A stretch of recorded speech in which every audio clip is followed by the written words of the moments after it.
roughly 2 p.m. in the midst of a solar eclipse. Um, First item of business today is consideration of the minutes from the February 26, 2024 meeting.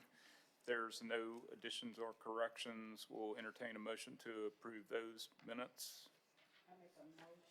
Make a motion to approve the minutes from February the 26th. All right, 2024. second. All in favor, say aye. Aye. Minutes are approved. Next up, we have our presentation from Ms. Brittany Thomas, BJCTA. Thank you. Good afternoon, Councilor Tate, Councilor Quinn.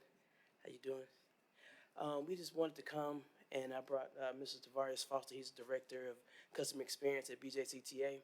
So on May 20th of this year, we will be implementing some route changes, and we just wanted to bring that before the Transportation Committee to show where they are. So the route that we have is Route 20, which was initially called the airport. And so now we're going to give it a new name of the 20 Kingston is what it will be. So the changes will be that it will no longer go to the airport, but we're basically going to connect it to the East Transit Center. So basically it's just going to go from Central Station, continue through the same community of Kingston, but it's going to end at the East Transit Center. And the reason for doing that is because we wanted to increase the connectivity of it all. So right now it just has one transit hub, which is Central Station, which means that the customers will have to go all the way back to Central Station before they could even go. Let's say they want to catch the 25, so they would have to go all the way back to Central Station. So with the new connection to the East Transit Center, this allows them to be able to catch the 25, the 17, as well as have that connection point to the Birmingham On Demand East daytime zone, which if they had an appointment at St. Vincent's East, it would allow them to get there and to reduce their travel and out of direction travel. And so I provided a presentation of just what those changes were. Yeah, so what I'm looking at in the slide deck that you provided is that the primary difference is that instead of going into the airport, the bus service would now go to that East Transit Center, and then there would be a creation of a airport microtransit zone that would serve the airport and also the East Transit Center. So the idea is that folks could take microtransit from the airport to the East Transit Center and then be able to transfer to the bus to get to Central Station or... Yes, sir. Okay. And also they will be able to travel just within that zone. So it's very possible that, for example, let's just say they lived in over there in the Kingston housing community, and they wanted to go to Piggly Wiggly that currently sits on that's on 65th Street in Eastlake. Because it's in that zone, they can just go straight to Piggly Wiggly. They don't have to utilize the bus. So what we wanted to do is just increase the options of if you want to connect to the fixed route, which will further take you downtown, but if you just want to move within your neighborhood or several neighborhoods, it'll give you that option to do so, all at the price of $1.50. Yeah. And that's on the via demand, right? Yes, ma'am. Okay. Yeah, so BJCTA would be operating this microtransit service, Yes. right? Yes, sir. And would it use the same platform as Birmingham On Demand, the current? It will be a different platform than Birmingham On Demand, but that's all a part of the integrated mobile app that Director Shaw has mentioned that's coming. So it'll all be under one platform. Yeah, so what's the proposed timeline for implementation of this change? So for that particular timeline, that hasn't been disclosed, so I'm unaware right now with that particular timeline, but I do know that they're currently in the process of looking for that vendor to be able to bring that project to fruition. Right, but I'm talking about the change, the route change. Oh, the route change, I'm sorry, that'll go into effect on May 20th of this year. Okay, and it's my understanding that well, at least based on past experience, when these route changes have been proposed, that there's a public engagement process that happens. So that's going to happen over the next few weeks. Yes. So I have Trey. He can speak more to that. So he will be over the customer service experience, and he's been partnering with our marketing team for the strategies to put that information out. Good afternoon. Yes, Councilor Quinn, as you were stating, we do want to make sure that our customers are well aware of the changes that are coming about. And so we have a lot of things that we have scheduled to make sure our customers are informed. So we do have our currently scheduled community meetings are on, the first one is April the 19th, and it will be at our Matt's Intermodal facility at 10 o'clock a.m. Then we have one on April 25th, which will be at the Matt's Intermodal building at 5:30 p.m.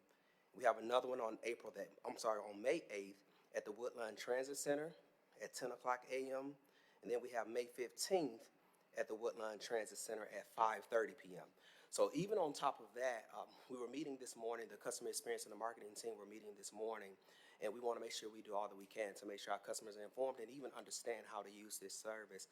So we were looking at some other things that we're going to do, like we call it like the Matt's University, where you can come in on, we'll have like 2 dates before the changes, and then even after the changes, we will keep this going to where we will, make sure you understand how to utilize the app, how to make sure you have a good understanding of the changes.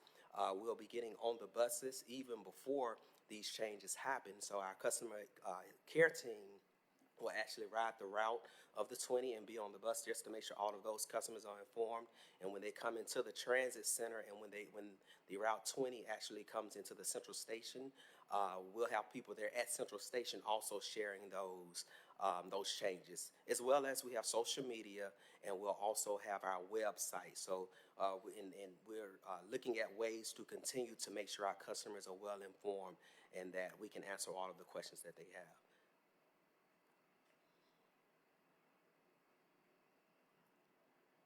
So the information in the slide deck says that under the current configuration, there's low productivity.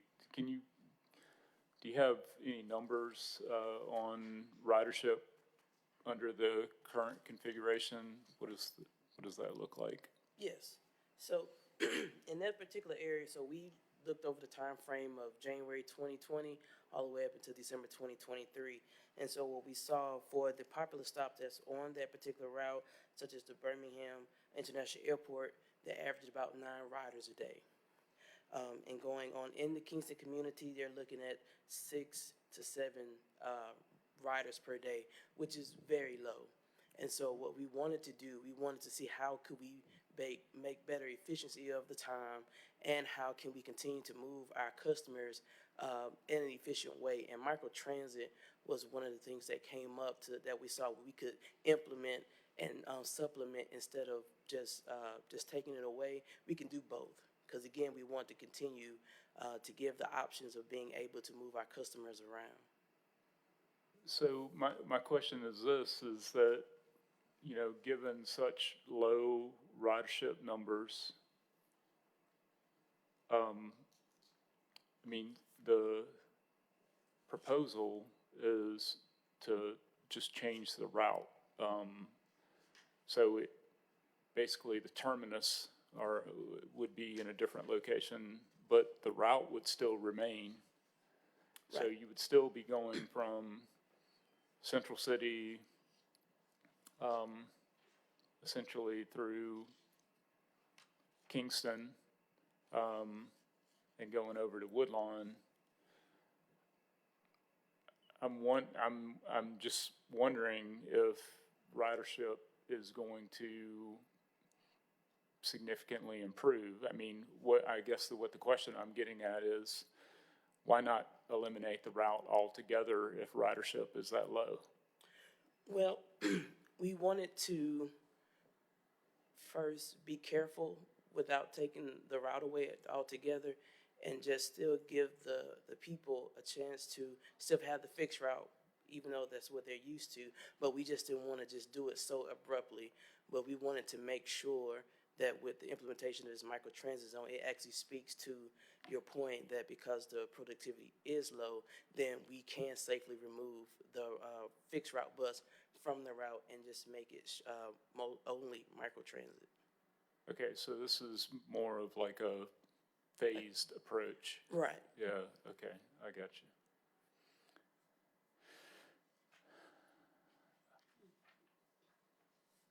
Other questions? I I wrote down some notes, like the time, the dates of the meetings, and I know you guys said Max University social media on the website. What about those individuals who don't use social media or website? Have you guys thought about sending them out a mailer to like all of the homes, in Jefferson County? Would you like to speak to that? Yeah. I can check into the mailer. We haven't really sending a mailer into those areas. But one thing, and I actually wrote it down because I forgot to say, is going to that Kingston community meeting. Those meetings in those neighborhoods that these routes are affected by. I actually have this morning have an updated list of like the neighborhood officers so that we can reach out to those officers in those areas, and we will come to the neighborhood meetings. I know Woodlawn's having like a street market, and we talked about reaching out to them and seeing if we can come and pass out information there. So we're looking at how we can even do a more grassroots effort, because there are a lot of people, like you stated, especially our seniors, who may not use social media. So that is one of the things. Those are some of the things that our team we're looking at, is how do we reach out to those who may not be on social media, who don't go on Facebook every day. So we are looking at those things, and right now we felt like the community meetings may be a big way to do it, because I think about even my aunts, great aunts, and grandmothers. They're going to go to those community meetings. They may not know anything about Twitter and all, but they'll go and be they're connected more over with their neighborhood partners. And the reason I'm making these suggestions is because I think that's where, a lot of the departments miss that comms piece, because everybody thinks, people are on social media. And, Right. You got to look at the intersectionality of, the generations. You got an older population, you got a younger population, Right. you got people that love social media. So we always have to keep in mind, how do we engage those that are not on social media, making sure that the information is properly distributed, into the neighborhoods. Even us, we willing to help. So I would say, can you guys get us some flyers about these dates, so we can push them out in our neighborhood meeting, because everybody's not coming to neighborhood meetings. Right. And so that's something we often hear, like people feel left out because the information is not getting to them. Or they say, we didn't know, or we have libraries, in our districts. And I would just say, if y'all can make us up a nice little cute flyer. I would be glad to, get it out to the neighborhoods and our news you can use, and I'm sure my colleagues, would be willing to do that as well. But I would love to see you guys do a mailer to make sure that information is distributed across, so people can't say, I didn't know. Just killing that stigma of, we didn't know. Yeah. That's just a suggestion to you all. Okay. All right, Thank you so much. Sure.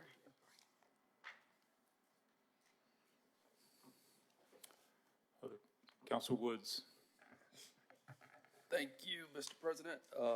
Wanted to see if y'all can give me some more insight on this chart, popular Route 20 bus stops, to make sure I understand what these categories are.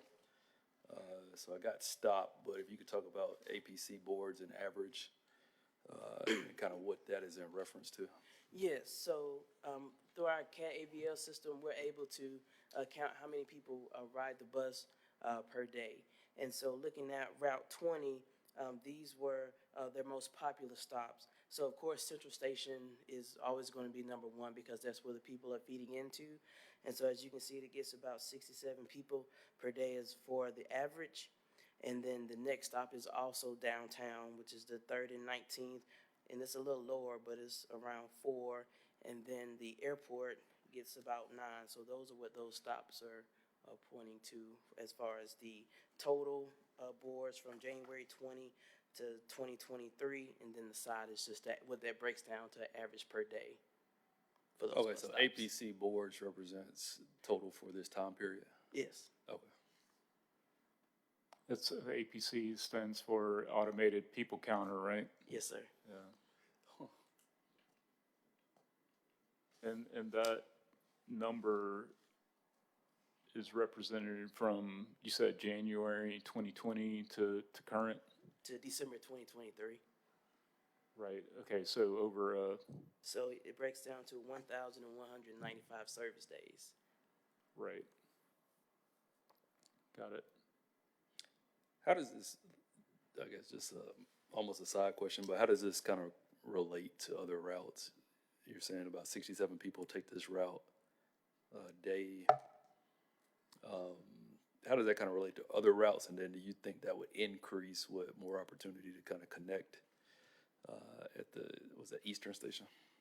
In regards to the Eastern, so with 3 routes currently serving the East Transit Center, and like I said, we just really wanted to cut the out of direction travel for a lot of the citizens that live in that area, because to travel 30 to 40 minutes just back to downtown is a lot to ask for, especially when you're trying to navigate. But if you have a route that will connect you to a transit hub that's within 10 to 15 minutes from where you live, then you're able to move a lot more. So our hypothesis is that you can catch a transit hub on either side. So instead of having to come inbound, you don't have to. You can continue outbound to a transit hub, and you can connect with the BRT, which is the most frequent bus that we have, because it runs 15 minutes on peak time and it's 30 minutes non-peak time, which right now is just pretty more frequent than what we have as compared to routes that may be 45 minutes or an hour. So we do believe that the ridership will go up because the people are able to utilize the system a lot more. All right, well, I'm all for a good, well thought out hypothesis. Sounds like Charlotte's putting a nice team together over there. Yeah. I mean, my only question is like, assuming that this change is implemented,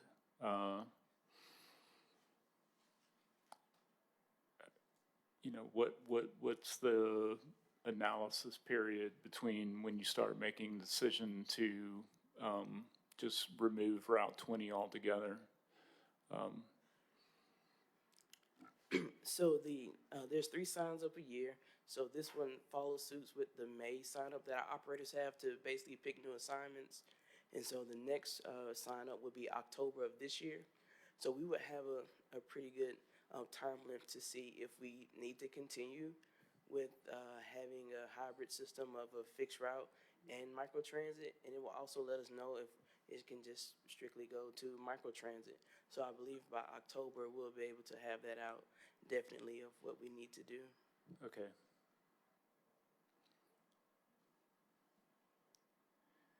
Yeah. It's a significant amount, investment for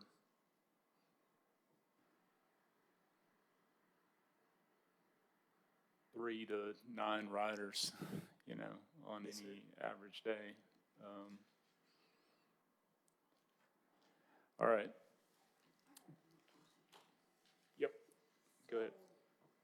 I'm curious I see the numbers, so I'm curious to know, have y'all kind of analyzed why the riders are so low, during these times? Is it just that people don't utilize the services? So we've noticed that it's a myriad of things. We noticed that, the population has changed within that time, within that particular area. We noticed that there's not a lot of employment opportunities in that particular area, which was the other point that we wanted to try to include with this particular route change. We noticed that there aren't any hospitals in that area or any urgent cares.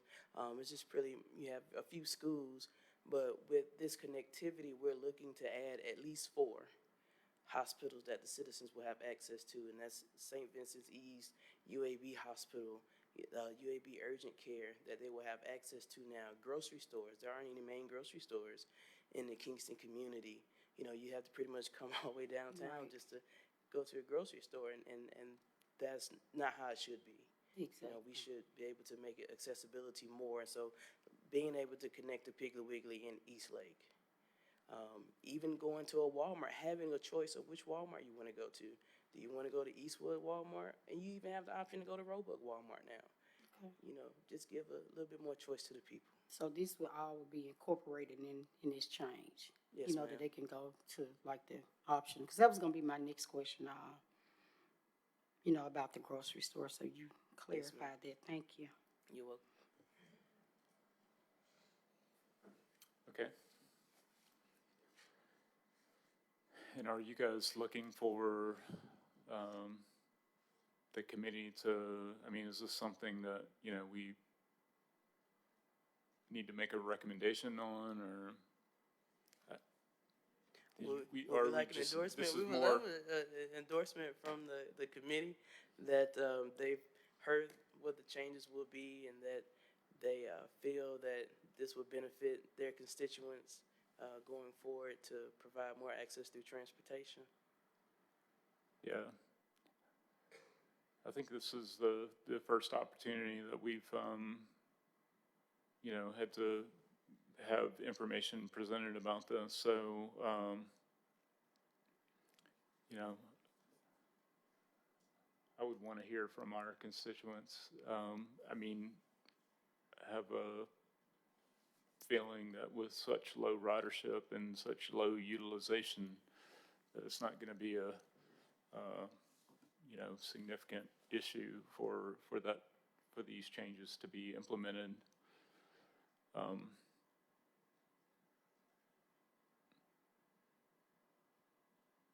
In any case, you know, I think it may be premature to make a recommendation, so, Yes, sir. all right, well, thank you. No problem. Thank you all. Appreciate it. All right, next up, we have Colin Alexander, who's going to talk to us about the Chrissy project.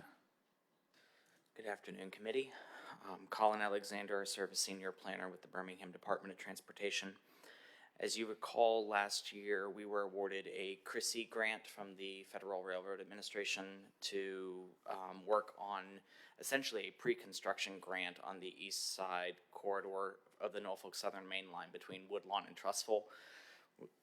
Identifying locations to close crossings, build an underpass, build an overpass, and add some track siding in and out of Norris Yard.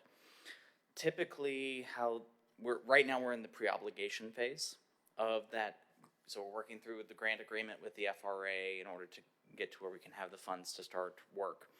Typically, in that process, the council signs off on a resolution for us to apply for and receive the grants. And under that resolution, the mayor is entitled to execute all agreements leading up to obligation, right? And then we come back and do an ordinance with the council.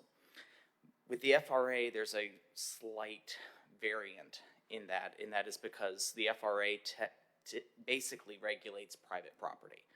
And so we have to have, an addition to the funding agreement, which we're working through with FRA, we have to have a separate agreement with Norfolk Southern, with all three parties involved, so with Birmingham, Trussville, and Norfolk Southern, allowing us to do the work within Norfolk Southern's right-of-way. So what's before you is that agreement. It's separate, and because it's a third party and not directly with the FRA, it's not under that resolution that would typically allow the mayor to execute these agreements. But we have to get it executed by FRA in order to obligate the funds. So we're just bringing it before you guys to go ahead and get it to council to execute that agreement.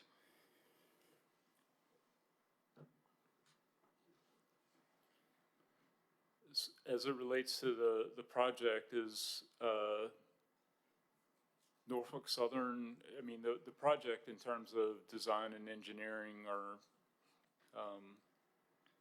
P&E, planning and engineering, that has to go out to be bid, right? Yeah, we're going to be going through an RFQ process as we go through this procurement process. But this is just one step in that process. We're not there for the RFQ yet. Norfolk Southern's going to be an active partner through the whole process with us. But since we are the awardee from the federal government, and Norfolk Southern's not the awardee, we have to have this agreement in order to allow us to do the work within Norfolk Southern right away. Okay.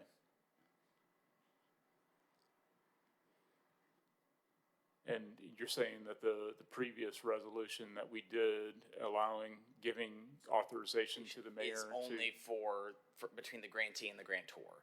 And so that agreement, those paperwork that we can do without coming back to council is only for documents between us and the FRA. Okay, But in order to obligate the funds, we have to have this additional agreement. right.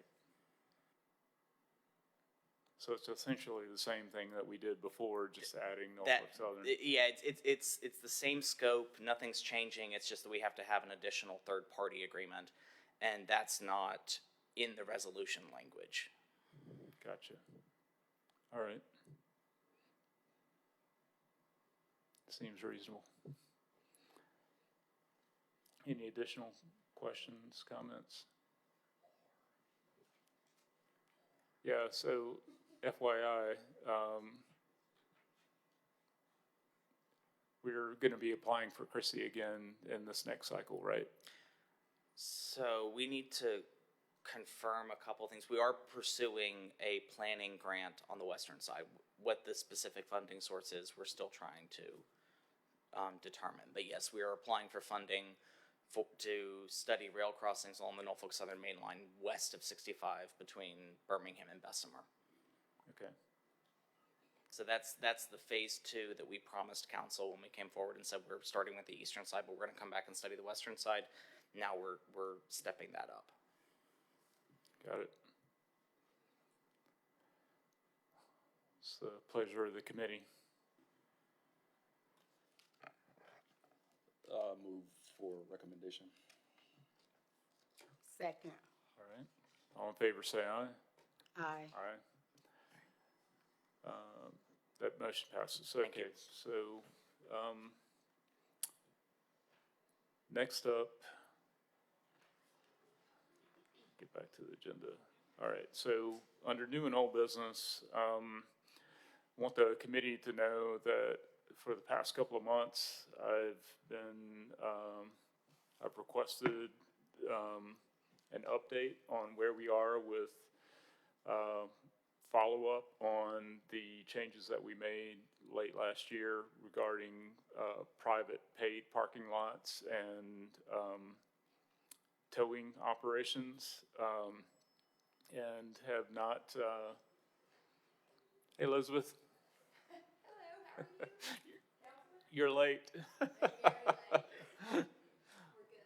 Yeah, we just did your thing, so thank you for being with us. Counselor Tate, Elizabeth Lawler, if you guys haven't met in person. Finley Roundhouse? That's your point of contact.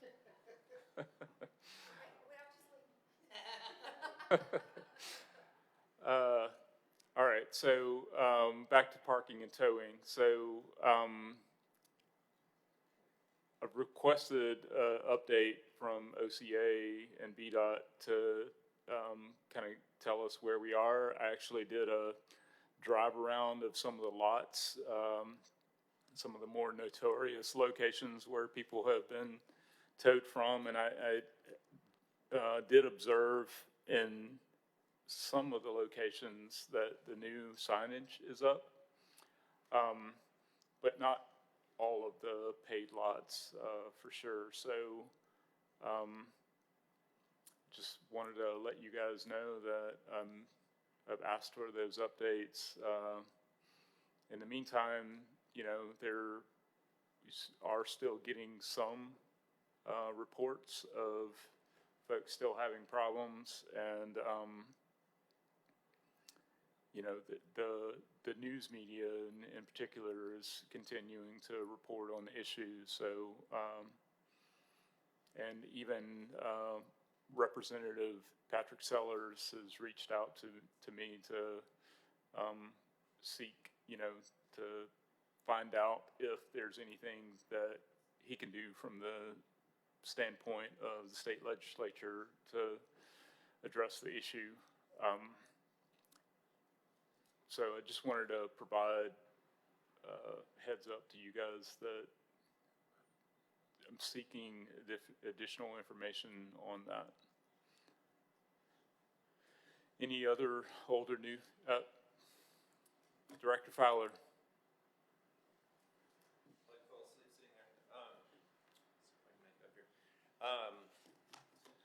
Hi, James Fowler. I serve as the Director of the City's Department of Transportation. So while I don't have a detailed update, because Christina Argo, who's managing that for us, she's out of the country this week, but when she gets back, I think we can come back and give some data and numbers on it. Just generally speaking, regarding the private lots and private signage, the majority of the property owners that we've kind of targeted, we knew were problem lots, have at a minimum engaged our department and are working on signage. And so many of them have already installed some of that signage. And so even for the ones where you don't see it out yet, most of those are in the works. And then we're working with OCA to try to understand what our options are for folks that have not engaged our department. So what some next steps for that would be. So when Christina returns, I think we'll be able to give you guys an update on that. But for the most part, we've gotten pretty good engagement from the private property owners and wanting to comply with the regulations. We are past the effective date that we set, but they're at least seem to be making an honest effort to try to get the signs out there. So we're trying to work with them. Okay. Do you have any information on the towing operators in terms of their compliance? I mean, I saw a picture of one of the tow trucks for a company that's often involved in these, and noticed that they've increased the contrast on the required markings on the side of the vehicle. So that's good. But there was a recently reported story of an individual being towed and them, still requiring, he produced proof of payment, and they still required the full balance of their towing fee, where the ordinance says that they can only charge the half amount. So sounds like there still needs some work that needs to be done there. Yeah, so I can't comment on any specific case, because anytime somebody brings up an example of a case, even if it comes up in the media, it's really helpful to get into the exact details of exactly what happened. Because oftentimes when something is presented as something even in the media, oftentimes when you really dig into the details, there's still something that was maybe done in error or some sort of mistake that was made. So I can't comment on that one just because I don't know the details of it. But I will say that the company that you're referring to, they have been, to their credit, have been engaged with our office in trying to be compliant. And so they've had a lot of dialogue with us. So not saying that they're doing everything right and are perfect, but they've certainly been visible and engaged. So. Okay. Has there been any dialogue that's happening between your department and Park Mobile regarding this issue? I need to let Christina respond to that when she gets back. Yeah, I don't want to. Okay, I don't want to assume. that's fine. All right. Appreciate you offering some insight on that. We'll look forward to Ms. Argo giving an update. Any other new or old business we need to cover? I'll skip a meeting on speed cushions, so we'll catch them next time. All right. Motion to adjourn? Second. All right, all in favor? Aye. Meeting adjourned. Thank you.